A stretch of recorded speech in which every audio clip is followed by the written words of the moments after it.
50 साल पुरानी जो पीढ़ी है यहाँ की, उससे पूछिए कि पहले यही राजनीति 50 साल पहले कांकरोली और राजनगर के बीच की होती थी। हम नहीं चाहते कि नाथद्वारा का विकास हो, नाथद्वारा वाला नहीं चाहते कि कांकरोली का विकास हो।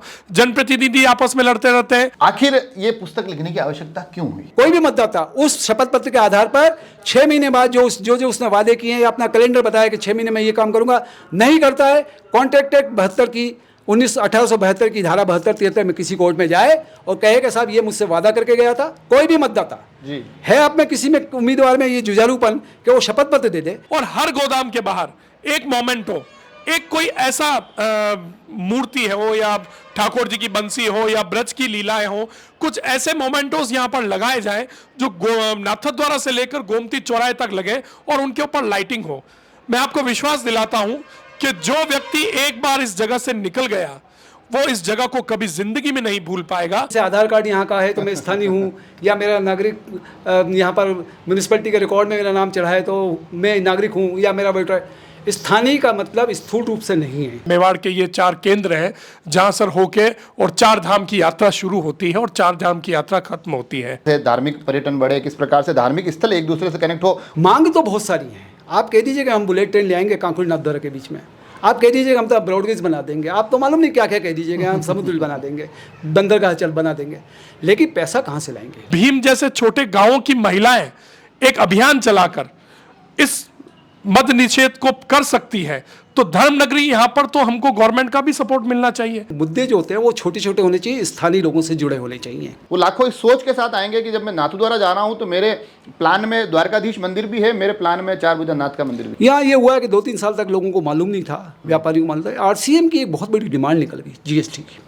कोई बहुत बड़ा इश्यू नहीं है देखा जाए तो, लेकिन करोड़ों की डिमांड है और शायद मार्बल व्यवसायी सबसे ज़्यादा उससे परेशान है। आपको नहीं लगता कि जो पार्टियां घोषणा पत्र जारी करती है अलग अलग, उनको भी घोषणा पत्र के साथ ये बताना चाहिए कि हम पूरा कहाँ से करेंगे? ये शहर मार्बल सिटी के नाम से डिक्लेयर होना चाहिए। जो एकलिंजी से चालू हो, नाथद्वारा आए, उसके बाद कांकरोली आए, उसके बाद चारभुजा जाए, और उससे भी आगे हम एक आगे बढ़कर सेवंतरी और परशुराम तक जाए। क्रियान्वयन राजनेताओं के हाथ में है।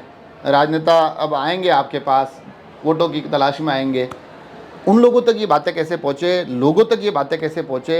क्या इसके भी कुछ पुख्ता प्रबंध हो रहे हैं, या नेताओं के ध्यान में ये विषय कैसे आए, इसके भी कोई पुख्ता प्रबंध हो रहे हैं? किसान को हमने क्या कहा टैक्सेशन में कि आप टैक्स फ्री हैं, आपको लाइसेंस लेने की जरूरत नहीं है, आप रजिस्टर्ड नहीं होने की जरूरत है, आपको जीएसटी के रिटर्न नहीं बने। बड़ा अच्छा लगता है सुनने में कि किसान को हमने बिल्कुल सब चीज़ों से मुक्त कर दिया। मतदाता भी 2 प्रकार का होता है।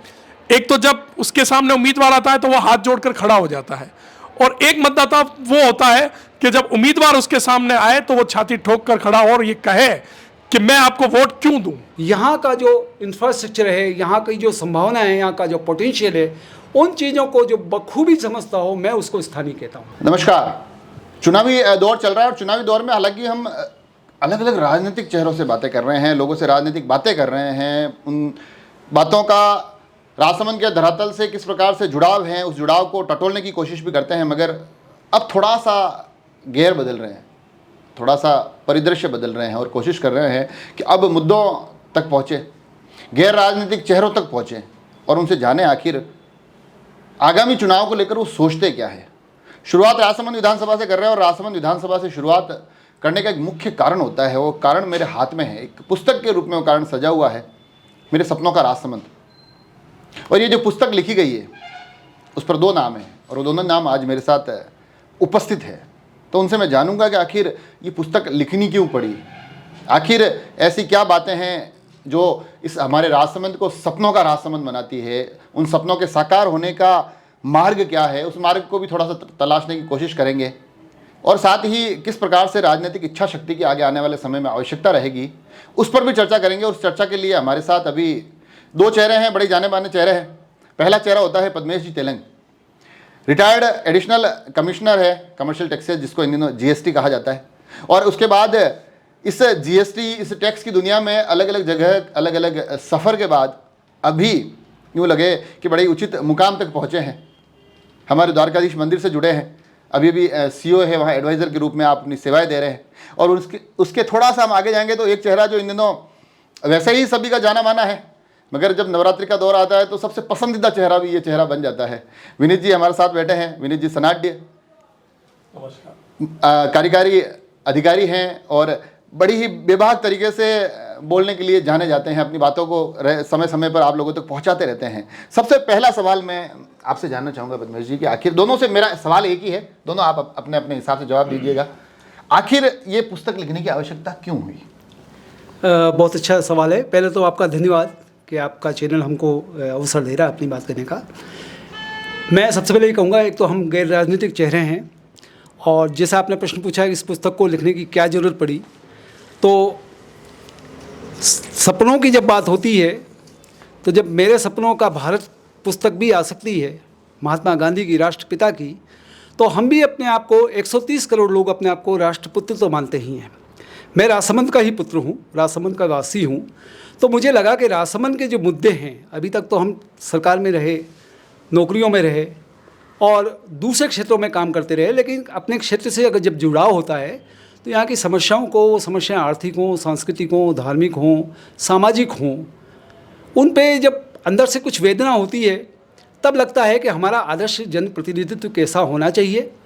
इस बात को सोचते हुए, चूँकि सामयिक विषय था कि इस समय इलेक्शन होने वाला है, इस परिप्रेक्ष्य में हमको ये पुस्तक लिखने का विचार बना है। विनीत जी से भी जानना चाहूँगा। विनीत जी, क्योंकि इस पुस्तक को मैंने पढ़ा है, हमने बैठकर इस पर विचार विमर्श किया है, अलग अलग मुद्दे हैं, क्या लगता है कि ये किताब जिस उद्देश्य से बनी हुई है, वो उद्देश्य सार्थक होंगे, सफल होंगे, लोगों तक ये बातें इस पुस्तक के माध्यम से पहुँचेगी? देखिए अहमद जी, बात ऐसी है, आपने इस किताब का टाइटल अगर देखा हो तो इसमें एक स्पष्ट तौर पर एक चीज़ हमने बोल्ड अक्षरों में लिखी है, दशा नहीं सिर्फ दिशा।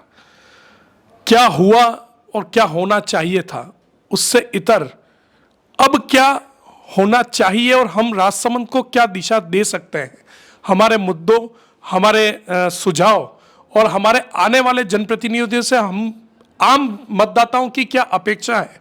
मतलब कहते हैं ना, वो हम गड़े मुर्दे नहीं उखाड़ना चाह रहे हैं, नए अंकुर किस प्रकार से स्थापित किए जाए। सिर्फ हंगामा खड़ा करना मेरा मकसद नहीं, मैं बस इतना चाहता हूं कि ये सूरत बदलनी चाहिए, सूरत बदलनी चाहिए, और सूरत की तरफ थोड़ा थोड़ा बढ़ेंगे। मैं चाहूँगा समय समय पर जैसे जैसे आपको उचित लगे, आप दोनों अपने विचार इस मामले में रखें।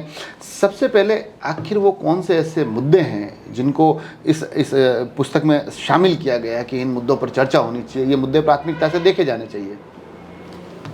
हेमेंद्र जी, मुझे लगता है कि जब भी इलेक्शन होते हैं, कुछ चीज़ें, कुछ शब्द जो आते हैं वो बड़े ऐसे होते हैं कि जो ओपन एंडेड होते हैं। ओपन एंडेड मतलब जिनका कभी समापन लॉजिकल एंड नहीं होता है।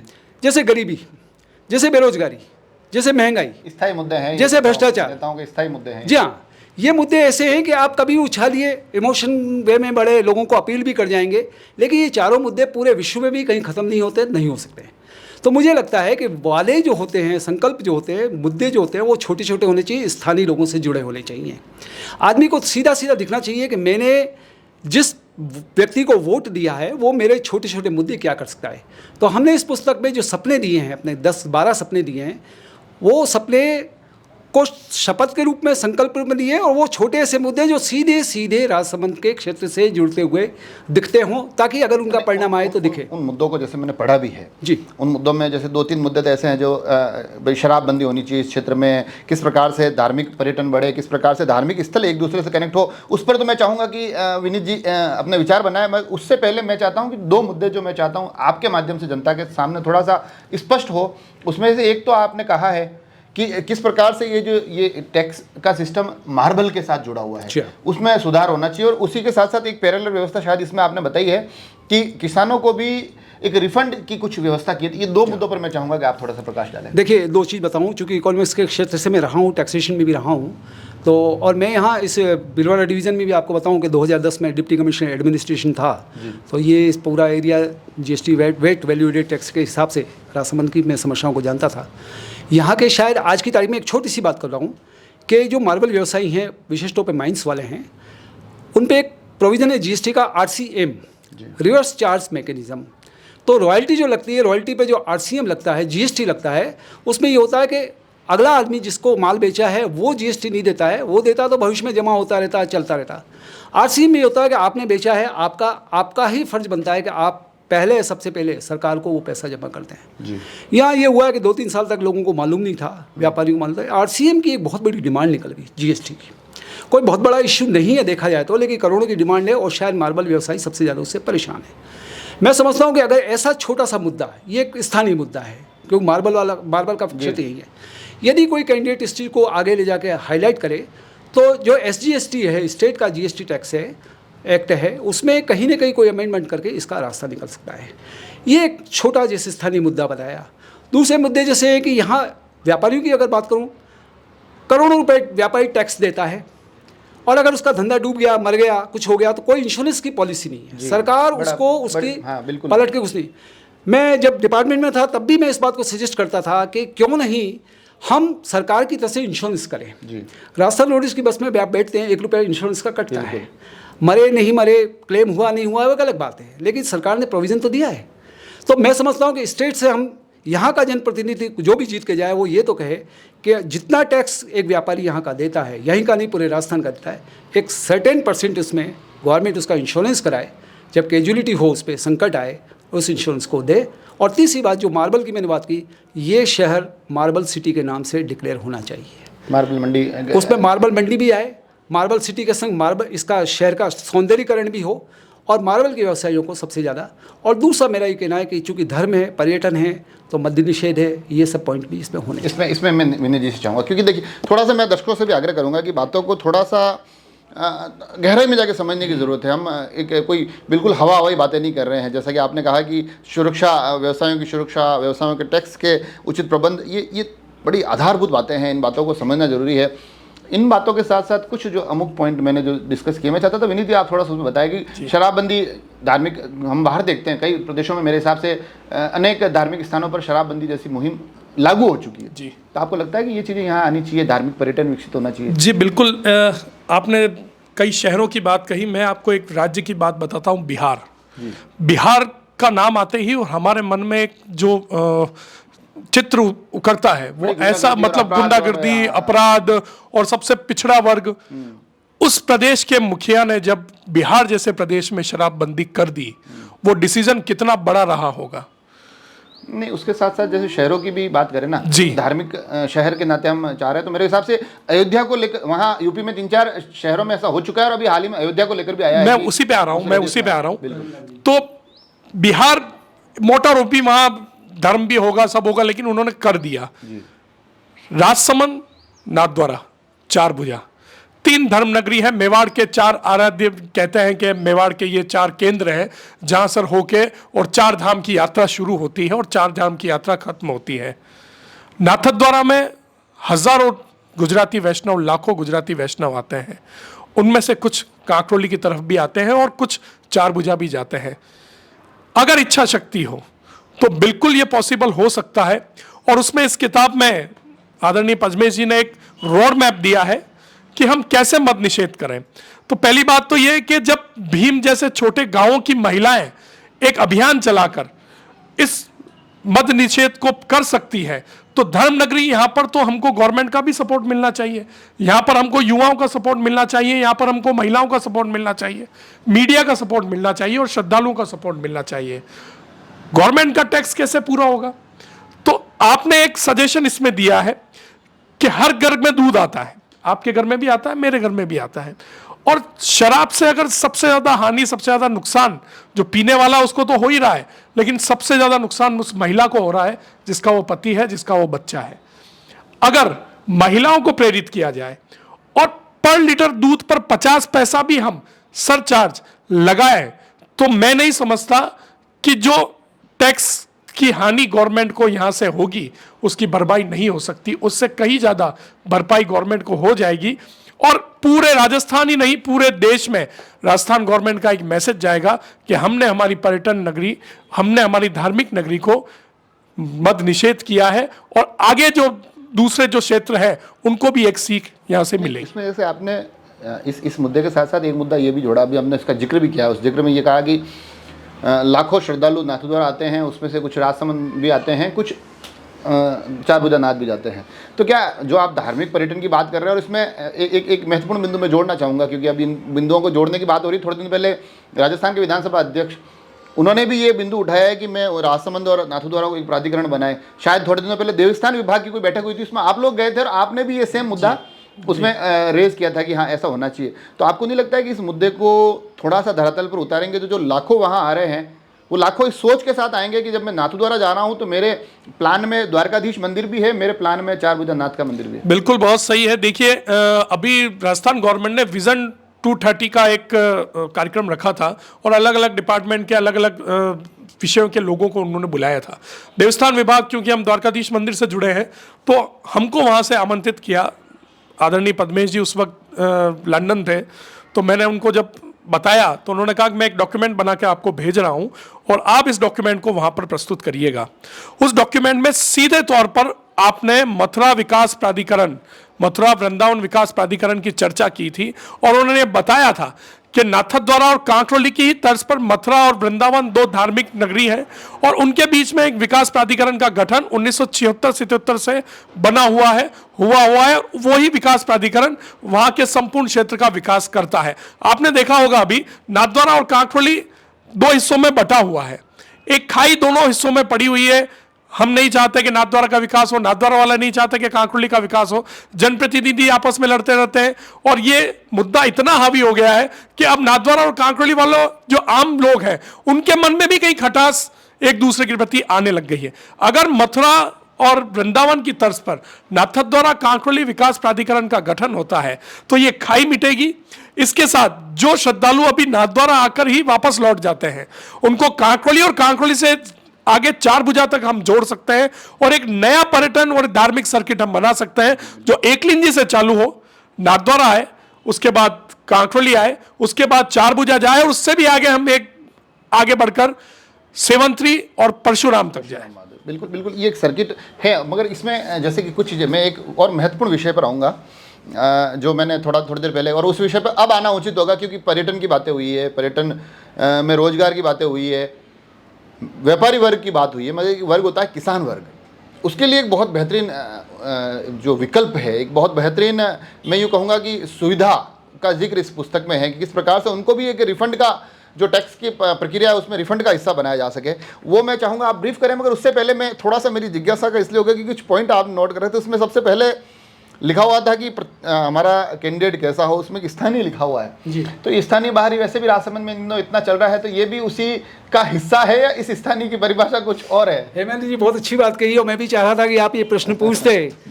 स्थानीय शब्द को मैं बहुत स्थूल रूप में नहीं ले रहा हूँ, पहले तो आप ये समझिए। अभी जो चर्चा चल रही है स्थानीय का मतलब ये ऐसा हो गया कि जैसे आधार कार्ड यहाँ का है तो मैं स्थानीय हूँ, या मेरा नागरिक यहाँ पर म्यूनिसिपैलिटी के रिकॉर्ड में मेरा नाम चढ़ा है तो मैं नागरिक हूँ, या मेरा वोटर। स्थानीय का मतलब स्थूल रूप से नहीं है। स्थानीय का मतलब है कि वह बंदा जो भले कल यहाँ आया हुआ हो, लेकिन इस क्षेत्र की जो सारी क्षेत्र हैं इस राजसमंद के, धार्मिक हैं, सांस्कृतिक हैं, आर्थिक हैं, सामाजिक हैं, और विकास की जो बात करते हैं, भौतिक विकास नहीं, मानवीय विकास की बातें, यहाँ का जो इंफ्रास्ट्रक्चर है, यहाँ की जो संभावना है, यहाँ का जो पोटेंशियल है, उन चीज़ों को जो बखूबी समझता हो, मैं उसको स्थानीय कहता हूँ। इसलिए स्थानीय की परिभाषा मेरे ख्याल से एक चुनावी चेहरे के लिए इससे बेहतर परिभाषा हो नहीं सकती। जी जी जी जी, थैंक यू, बड़ी बेहतरीन आपने परिभाषा दी है। तो इसीलिए जब ये कंसेप्ट हमारे दिमाग में था तो हमने स्थानीय शब्द को भी इसमें हाईलाइट किया। स्थानीय का बिल्कुल हमने स्पष्टीकरण कर दिया। और मैं अभी थोड़ी सी बात वापस पीछे जाऊँ कि 28 अगस्त को जब देवस्थान विभाग में आज से महीने 2 महीने पहले द्वारकाधीश के मंदिर की तरफ से हमने ये प्रपोजल जो दिया था कि मथुरा वृंदावन विकास प्राधिकरण की पैटर्न पर कांकरोली नाथद्वारा का विकास प्राधिकरण भी बनाइए, और ये जो अभी उत्तरी ध्रुव दक्षिण ध्रुव की तरह हमने कांकरोली नाथद्वारा को बांट दिया है कि अमुक चीज़ आई तो तुम्हारे यहाँ चली गई, अमुक चीज़ आई तो हमारे यहाँ गई, अमुक बजट आया तो तुम्हारे चला गया। ये राजनीति खत्म हो जाती है अगर कांकरोली और नाथद्वारा के बीच का ये विकास प्राधिकरण काम करे। सेकेंड बात, 50 साल पुरानी जो पीढ़ी है यहाँ की, उससे पूछिए कि पहले यही राजनीति 50 साल पहले कांकरोली और राजनगर के बीच की होती थी, और फिर गवर्नमेंट ने क्या किया, कांकरोली राजनगर के बीच में ही जेल बनाई, SDM ऑफिस बनाया, और फिर एक कॉमन नाम दिया राजसमंद जिला। आज कांकरोली राजनगर की कोई राजनीति नहीं है विभेदीकरण की, वही विभेदीकरण की राजनीति खत्म हो जाती है अगर आप मथुरा विकास प्राधिकरण की तरह से, वृंदावन प्राधिकरण की तरह से कांकरोली नाथद्वारा के बीच बनाते हैं। तीसरी चीज़ मैं आपको आगे बढ़ के बताऊँ कि सवाल ये नहीं है कि प्राधिकरण बना दीजिए, सवाल ये नहीं कि मद्य निषेध करके आप रेवेन्यू के लिए सोर्स ढूंढिए। हमने सबसे पहले जो इसमें सोर्स लिया है, हमने लिखा है कि पैसा कहाँ से आएगा। जी, आप भी सबसे- समझते होंगे महम जी। जिस एक तत्व से सारी चीजें Right. साकार होती है। तो चूंकि इकोनॉमिस्ट का आदमी रहा हूँ मैं, फाइनेंस का आदमी रहा हूँ, टैक्सेशन में और बजट में भी मेरी बहुत सक्रिय भूमिका रही है नौकरी के दौरान। हमने महसूस किया हमेशा मांग तो बहुत सारी है। आप कह दीजिएगा हम बुलेट ट्रेन ले आएंगे कांकुड़ नाथद्वारा के बीच में, आप कह दीजिएगा हम तो ब्रॉडगेज बना देंगे, आप तो मालूम नहीं क्या क्या कह दीजिएगा, हम समुद्र बना देंगे, बंदरगाह चल बना देंगे, लेकिन पैसा कहाँ से लाएंगे? तो जब हम लोगों के पास भी जब हम बजट बनाते थे, स्टेट का बजट बनाते, पूरे राजस्थान से डिमांड आती थी। जोधपुर वाले कहते थे हैंडीक्राफ्ट को फ्री कर दो, राजसमंद वाले उस समय आए थे मार्बल का टैक्स कम कर दो, बहुत सारी डिमांड आती। लेकिन हमारे यहाँ जो एग्जामिन होती थी गवर्नमेंट लेवल पे बजट के पहले, वो ये होता था कि पैसे का जो लॉस होगा टैक्सेशन से, हम पैसा कहाँ से लाएंगे। फिर क्या होता था, पेट्रोल डीजल पे सोचते थे। पेट्रोल डीजल पे बहुत कम लोगों को मालूम है कि एडवोलरम नाम की एक चीज़ लगी है, कहीं सरचार्ज के नाम पे चीज़ लगी है। 1 रुपये 50 पैसा पर लीटर पेट्रोल पे आप जो देते हैं वो एडवोलरम देते हैं, आप टैक्स नहीं देते हैं। डीजल पे 1 रुपये 25 पैसे देते हैं। तो एक गलियारे निकाले जाते थे कि पैसा कहाँ से लाएंगे।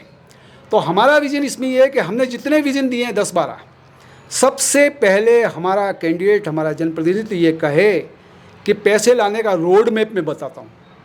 और रोड मैप ये है कि इसी राजसमंद जिले से मैं जब 10 साल पहले डिप्टी कमिश्नर था यहाँ, तो वेट वैल्यू एडेड टैक्स से करीब 8 करोड़ रुपए महीने का टैक्स इस क्षेत्र का, मार्बल का, मिराज का, आरके का, जेके का, इस सब मिला के 12 करोड़ के आसपास बैठ जाता था। 8 से 10 करोड़, 12 करोड़ के बीच में।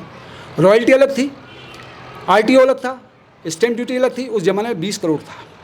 मैं मान के चल रहा हूँ कि अगर हम ये मांग करें कि आपको नया सोर्स नहीं लगाना है, सरकार को नया टैक्स नहीं लगाना है, नया एडवलपमेंट नहीं लगाना, हमने जो कमा के दिया राजसमंद से, उसका सिर्फ 10% हमको हर महीने दे दीजिए, कोई नया पैसा नहीं चाहिए। अभी हमारा 20 करोड़ अगर महीने का जाता है, हमारा कमाई, यहाँ के नागरिकों की कमाई, वो मालूम नहीं कहाँ लग रही है। हो सकता है जैसलमेर में लग रही हो सकता है बांसवाड़ा में लग रही है, लेकिन उसमें से खाली 10% हमको दीजिए, तो हम क्लियर दिखा सके अपनी जनता को कि देखिए आपके दिया हुआ टैक्स, और लोगों को विश्वास बने, भागीदारी बने, उनको लगे कि मेरा दिया हुआ पैसा हम इन 10 स्कीम में लगा रहे हैं। तो मुझे लगता है सबसे पहली मांग ये होनी चाहिए कि हमको हमारी रेवेन्यू का, आज अगर 30 करोड़ की रेवेन्यू होती है, 10% होता है 3 करोड़। तो इस पैटर्न को अपन जैसे थोड़ा सा मैं और विस्तार दूं, क्योंकि मेरे ये चीज़ें जो समझ में आ रही है ना, तो आपकी कोई जवाबदेही नहीं है। पहली बात तो कि आपने एक पुस्तक लिखी है, उसमें राजसमंद के मुद्दे लिखे हैं, आप ये चाहते हैं कि ये चीज़ें हो, मगर आपकी ये कोई जवाबदेही नहीं है कि उसके लिए बजट कहाँ से आएगा, ये भी मैं बताऊं। मगर फिर भी आपने बताया है, अपने उस कदम को उठाया। तो आपको नहीं लगता कि जो पार्टियां घोषणा पत्र जारी करती है अलग अलग, उनको भी घोषणा पत्र के साथ ये बताना चाहिए कि हम पूरा कहाँ से करेंगे? बिल्कुल हेमंत जी, मैं यही कह रहा हूँ। मैंने एक शब्द इसमें दिया है हमने इस किताब में, रोड मैप, कि मांग मत कीजिए, उसके संग रोड मैप बताइए। आप बताइए कहाँ से आएगा पैसा। हमारे घर में भी जब बजट होता है तो हम पहले प्लानिंग करते हैं, पैसा कहाँ से लाऊंगा। तो हमने सबसे पहले पैसे लाने का कि राजसमंद के आप कितने ही वादे कीजिए, आप बताइए कहाँ से आएंगे। तो ये जो हमने रोड मैप बताया, और सरकार से हमने नया पैसा नहीं मांगा। दूध का $1 मगर तो चलो एक बात की बात है कि हम ये कहें कि दूध पे टैक्स लगा दीजिए, मद्य निषेध कर दीजिए, वो तो सिर्फ इसलिए कि एक थोड़ा सा सरकार को लगे कि अगर आपको रेवेन्यू छूटती ही नहीं है, मान लो जी मद्य निषेध, मद्य की और इसकी दारू की, तो कोई बात नहीं, चलो हमारे बच्चों के दूध पे 50 पैसे लीजिए। ये तो एक पेशे टैक्स कह लीजिए भले, लेकिन मैं तो कह रहा हूँ जो पैसा आ रहा है उसमें से 10% दे दीजिए ना। हमारा पैसा ही तो है, राजसमंद वालों ने कमा के दिया है ना। उस राजसमंद के नागरिक को लगना चाहिए कि ये नाली बनी, ये सौंदर्यीकरण हुआ, ये रिंग रोड बना, ये तालाब का कुछ सौंदर्यीकरण हुआ, ये पर्यटन बढ़ा, तो मेरे 10% से बढ़ा। और आप सोचिए कि अगर महीने का 2-3 करोड़ रुपए आता है तो 12 महीने के 12 काम होते हैं, और ये 12 काम हमने छोटे छोटे संकल्प इसमें। इन कामों में अभी भी मैं 2-3 बार पूछ चुका हूँ। मेरी अभी तक भी सबसे ज़्यादा जिज्ञासा वो किसानों को रिफंड, क्योंकि हाँ, बहुत बड़ा, बहुत एक नवाचार है। अपन बीच में भटक गए, सॉरी हेमंत जी। आपने किसानों वाली बात की, मैं थोड़ा सा इसको एलाबोरेट करूँगा। कुछ दिनों पहले, मैं गैर राजनीतिक बात कर रहा हूँ, एक आंदोलन चला कि किसानों को MSP दीजिए। MSP मतलब मिनिमम सपोर्टिंग प्राइस, कि उसकी उपज का इतना मिनिमम पैसा सरकार दे। मेरा ये कहना है कि MSP के अलावा एक बात और सोचिए, किसान को हमने क्या कहा टैक्सेशन में, कि आप टैक्स फ्री हैं, आपको लाइसेंस लेने की जरूरत नहीं है, आप रजिस्टर्ड नहीं होने की जरूरत है, आपको GST के रिटर्न नहीं भरने। बड़ा अच्छा लगता है सुनने में कि किसान को हमने बिल्कुल सब चीज़ों से मुक्त कर दिया। लेकिन अब आप एक सोचिए, GST का पैटर्न क्या है कि मैंने कोई माल खरीदा और उस पर जो मैं टैक्स चुका के आया, और फिर इस माल को मैंने आपको बेचा, उस पर जो टैक्स लगा, तो मेरा जो पिछला दिया हुआ टैक्स है वो आपसे बनने वाले टैक्स को माइनस करके मैं गवर्नमेंट को जमा करता हूँ। यानी मैं जो टैक्स भुगत के आया हूँ व्यापारी पिछले बार खरीद के, उसका समायोजन मेरे को मिल गया। उसको कहते हैं ITC, इनपुट टैक्स क्रेडिट। लेकिन ये किसको मिलता है? व्यापारी को मिलता है। अब मैं ये नहीं कह रहा हूँ किसान को व्यापारी कहिए, लेकिन किसान जो ट्रैक्टर खरीद के लाया, किसान जो बीज खरीद के लाया, किसान जो फर्टिलाइजर खरीद कर लाया, उसमें एक अनुमान है। मैं हैदराबाद जब था एक मल्टीनेशनल कंपनी में, मैं GST एडवाइजर रहा हूँ रिटायरमेंट के बाद। वहाँ हमने सेक्टर स्टडी की थी, तो एग्रीकल्चर की स्टडी की थी। आंध्र स्टेट की गवर्नमेंट को, तेलंगाना स्टेट के फाइनेंस डिपार्टमेंट को हमने एग्रीकल्चर की रिपोर्ट दी थी। पूरे देश का 34,000 करोड़ रुपया ये टैक्स चुका के किसान लाता है। किस पर? ट्रैक्टर पर, बीज पर, उस पर। ये 34,000 करोड़ का टैक्स का अगर उसको ITC मिलता तो उसका समायोजन मिलता, ये उसकी जेब से गया। तो मैं कहता हूँ किसान MSP क्यों मांग रहा है? किसान ITC मांगना चाहिए। और सरकार चाहे, इच्छा शक्ति हो तो सरकार उसको ITC दे सकती है। ITC देने के लिए सिर्फ कुछ करना इतना सा है कि GST एक्ट के सेक्शन जो 58 है, जिसमें रिफंड का प्रावधान है, उसमें फॉरेन डेलीगेट्स के लिए है, उसमें सैनिकों के लिए है, बहुत सारी लिस्ट है उसमें। महावीर कैंसर वाले हैं, अच्छा काम जो करें, आप किसान को शामिल कर लीजिए, दीजिए उसको जो पैसा उसने टैक्स का चुका के आया, दीजिए उसको रिफंड। जितनी भी चीज़ें वो मतलब खेती के अलावा जो खेती के इस्तेमाल में आने वाली जितनी भी चीज़ें खरीद रहा है उसको रिफंड मिले। जी हाँ, मोटा मोटी जो मैं समझ पा रहा हूँ। बिल्कुल बिल्कुल। तो जितनी चीज़ ला कर आ रहा है अभी, और फिर अगर चूँकि डिपार्टमेंट का क्लच रहना चाहिए, आप उसका कोई सिंपल रिटर्न कर लीजिए, साल भर का कोई एक सिंपल स्टेटमेंट कर लीजिए, डिटेल ले लीजिए उससे, उसने क्या क्या परचेस किया उसका बिल ले लीजिए, उसको रिफंड दीजिए 58 में, सेक्शन 58 में।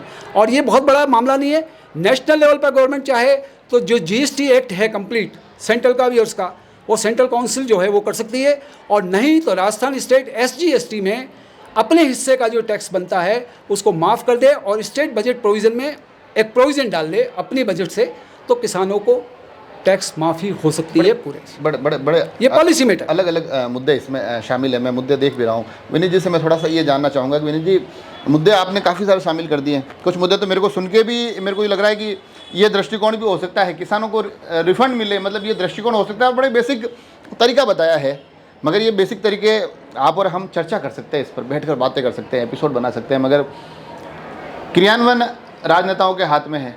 राजनेता अब आएंगे आपके पास, वोटों की तलाश में आएंगे, उन लोगों तक ये बातें कैसे पहुँचे, लोगों तक ये बातें कैसे पहुँचे, क्या इसके भी कुछ पुख्ता प्रबंध हो रहे हैं, या नेताओं के ध्यान में ये विषय कैसे आए, इसके भी कोई पुख्ता प्रबंध हो रहे हैं? देखिए, उसके पुख्ता प्रबंध के लिए तो सबसे पहले हमारा जरिया राजसमंद एक्सप्रेस, जो आज हमने हेमेंद्र जी के माध्यम से यहाँ पर बुलाया है, क्योंकि आज राजसमंद की जो आवाज़ है वो राजसमंद एक्सप्रेस बन चुका है और हर आम जन के मानस के जहन तक राजसमंद एक्सप्रेस की आवाज़ पहुँचती है।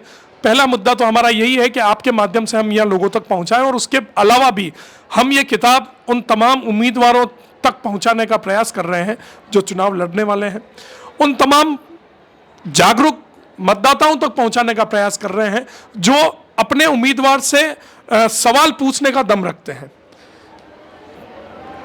मतदाता भी दो प्रकार का होता है, एक तो जब उसके सामने उम्मीदवार आता है तो वह हाथ जोड़कर खड़ा हो जाता है, और एक मतदाता वो होता है कि जब उम्मीदवार उसके सामने आए तो वो छाती ठोक कर खड़ा और ये कहे कि मैं आपको वोट क्यों दूं, आप मेरे ये काम करें तो मैं आपको वोट दूंगा। तो उन मतदाताओं तक हम अपनी किताब को पहुंचाने का प्रयास कर रहे हैं, और बाकी मीडिया के माध्यम से और सोशल मीडिया के माध्यम से हम ज़्यादा से ज़्यादा इस किताब को पहुंचाने का प्रयास करेंगे। और कोई लायक उम्मीदवार जो वास्तव में अपने आप को राजसमंद का, जैसे पद्मेश जी ने बताया कि जब महात्मा गांधी राष्ट्रपिता हो सकते हैं तो हम सब 130 करोड़ राष्ट्रपुत्र हैं, तो अपने राजसमंद के राष्ट्रपुत्र होने के नाते हम अपने शहर के लिए इन मुद्दों को लेकर एक आवाज़ तो उठा ही सकते हैं। आवाज़ उठाएंगे। हालांकि मैं इसमें आखिर में एक वो संकल्प पत्र है, शपथ पत्र है, उस पर मैं पद्मेश जी से बात करूंगा, मगर उससे पहले मैं आपको, क्योंकि मेरी थोड़ी सी जिज्ञासा इस पुस्तक को लेकर इसलिए क्योंकि जितना मेरे को जानकारी है, इस प्रकार का कोई नवाचार हुआ नहीं है कि राजसमंद के मुद्दों को एक पुस्तक में बांध कर चीज़ों को लाए हैं धरातल पर।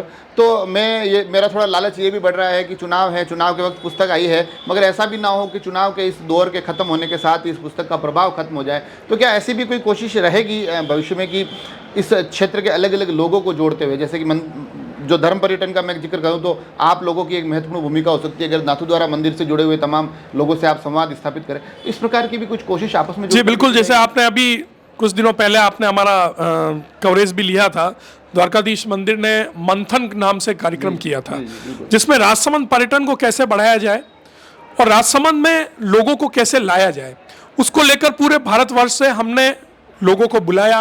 परम पूज्य महाराज श्री डॉक्टर वागीश कुमार जी की ऐसी सोच है कि वो कैसे राजसमंद में पर्यटन बढ़ाएं, कैसे नवाचार लेकर आएं, उसकी ओर वो काम कर रहे हैं। और आपका सवाल बिल्कुल ठीक है। इसमें सिर्फ द्वारकाधीश मंदिर की भूमिका ही नहीं होनी चाहिए, इसमें श्रीनाथ जी मंदिर की भूमिका, इसमें चारभुजा जी मंदिर की भूमिका, और इससे आगे बढ़ते हुए उदयपुर राजघराना जो कांकरोली से जुड़ा हुआ है, मेवाड़ का है, उनको भी साथ में जोड़कर इस पूरे मेवाड़ का एक रोड मैप हम बनाएंगे। एक इसमें बात मैं आपको और कह दूं, मार्बल वाली जो हमारी मार्बल सिटी की एक बात है, नाथद्वारा से लेकर गोमती चौराहे तक दोनों साइड में मार्बलों के अथाह गोदाम लगे हुए हैं और लगभग 20 से 25 हजार वाहन इस हाईवे से रोज निकलते हैं।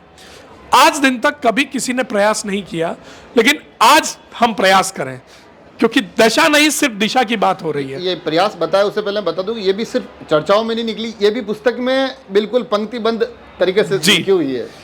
तो हमने उसमें एक जिक्र किया है कि जितने भी गोदाम वाले हैं उनसे विचार विमर्श करके, उनसे बात करके एक सामंजस्य स्थापित किया जाए और हर गोदाम के बाहर एक मोमेंट हो, एक कोई ऐसा मूर्ति है हो या ठाकुर जी की बंसी हो या ब्रज की लीलाएं हो, कुछ ऐसे मोमेंटोस यहाँ पर लगाए जाएं जो नाथद्वारा से लेकर गोमती चौराहे तक लगे और उनके ऊपर लाइटिंग हो।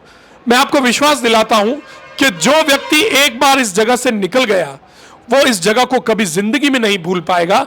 मार्बल मंडी की मांग जब से मार्बल राजसमंद में निकला है तब से हम कर रहे हैं, लेकिन कुछ नहीं हुआ। लेकिन अगर आपने ये कर दिया ना तो पूरी दुनिया में राजसमंद मार्बल मंडी के नाम से फेमस हो जाएगा और राजसमंद मार्बल सिटी के नाम से फेमस हो जाएगा। बहुत आसान है, करने वाला चाहिए नवाचार। अब हेमंत जी, एक छोटी सी बात और मैं कह दूं इसके साथ ही, जैसे हमने कहा ना, कुछ तो बड़े मुद्दे हमने कहा है बिल्कुल जो नेशनल लेवल के भी हो सकते हैं, और शॉर्ट, और हमने जो 12 मुद्दे जो मैंने कहा है 10% रेवेन्यू मिल जाता है, 12 महीने के 12 मुद्दे हैं, वो छोटे छोटे मुद्दे हैं। अब मैं इस क्रम में एक चीज़ का विशेष तौर पर कहीं भूल नहीं जाएं, बहुत छोटी सी बात है। हमने जैसे मार्बल की बात की, एक जल अभियान होता है हमारे यहाँ। राजसमंद सबसे बड़ी जीवन रेखा है और राजसमंद सूख जाता है। राजसमंद के लिए मालूम नहीं, राजसमंद के नाम पर हमने राजनीति भी कर ली है, बहुत सारे अरण्य निरोधन भी कर लिए राजसमंद के नाम पे। मुझे एक चीज़ याद आती है, वो मैंने पुस्तक में भी शुमार की है। लाल बहादुर शास्त्री ने 1965 में, जिस समय देश में खाद्य संकट आया था, एक आह्वान किया था कि सोमवार का एक दिन का व्रत रखिए। व्रत रखने से सवाल ये नहीं था कि कितना खाद्यान्न बचा लिया, लेकिन खाद्यान्न बचाने वाली बात, एक राष्ट्रीय एकता वाली बात, एक सूत्र में जोड़ने वाली बात, और पूरे देश ने उसको इतना रिस्पॉन्स दिया था कि सोमवार को लोग व्रत करने लगे। मेरा सोच है कि जनप्रतिनिधित्व जो भी होता है, तो मेरा ये सोच है कि जनप्रतिनिधित्व जो होता है उसमें अगर वो दम है, वो कद है कि वो एक आह्वान करे, तो यहाँ जो जल संकट है, हमने कैलकुलेशन किया कि एक दिन में यहाँ पानी की सप्लाई कितनी होती है, कितना खर्च होता है। 50 लीटर का कुछ कैलकुलेशन हुआ हमारा महीने का, एक्चुअली आंकड़ा मुझे भी ध्यान नहीं आ रहा है। मैं कहता हूँ अगर एक अभियान ये हो कि हम एक दिन, सिर्फ एक दिन सप्ताह में घर में खाना बर्तनों में नहीं बनाएंगे, हम दोने पत्तल कुल्हड़ उसमें बनाएंगे, खाएंगे, बल्कि वन महोत्सव तरीके करके बाहर खाएंगे। सामाजिक एकता हुई, सांस्कृतिक एकता हुई, और उस दिन आप सोचती है कि अगर एक घर में दिन भर के बर्तन धोने में 10 बाल्टी भी खर्च होती होंगी, 5 बाल्टी भी खर्च होती होंगी, हमने कितनी बाल्टियों का पानी बचा लिया। गिन लीजिए यहाँ की जनसंख्या, मैंने फिगर्स भी दिए हैं इसमें, कितने परिवार होंगे, कितने घर होंगे, कितनी बाल्टियाँ बचेंगी, और नहीं भी बचेंगी तो भी एक सामान्य आंदोलन तो हुआ। तो मैं जैसा कहता हूँ, रोड मैप भी तो दीजिए। खाली मांग कर लेते हैं कि पानी भर जाना चाहिए, किसानों को भी मिलना चाहिए, पीने को मिलना चाहिए, इतना गैस होना चाहिए, आप रोड में भी बताइए, संरक्षण की बात कीजिए। ये छोटे छोटे हमने मुद्दे 10-12 इसमें लिए हैं। ये तमाम मुद्दे हुए हैं, मगर इसमें फिर भी मैं आखिर में मैं अपना कंक्लूजन करूं उससे पहले एक लास्ट में आपने जो एक शपथ पत्र ले रखा है, मतलब नेताओं को बांधना कैसे है उनको साधना कैसे है, मैं थोड़ा सा वो चाहता हूँ वो भी बता ही दीजिए आप। देखिए, ये भी एक अच्छी बात है। हमने इसमें देखिए पहले तो रेवेन्यू का सोर्स बताया कि 10% लाएंगे, फिर हमने 12 मुद्दे बताए, 12 ये करना चाहिए उस बंदे को जो भी खड़ा होगा। तीसरी बात हमने कही कि पब्लिक को ये एहसास होना चाहिए कि आप में वो जुनून है, आप में वो जुझारूपन है कि आप ये करने का प्रयास करेंगे। हो नहीं हो वो अलग बात है।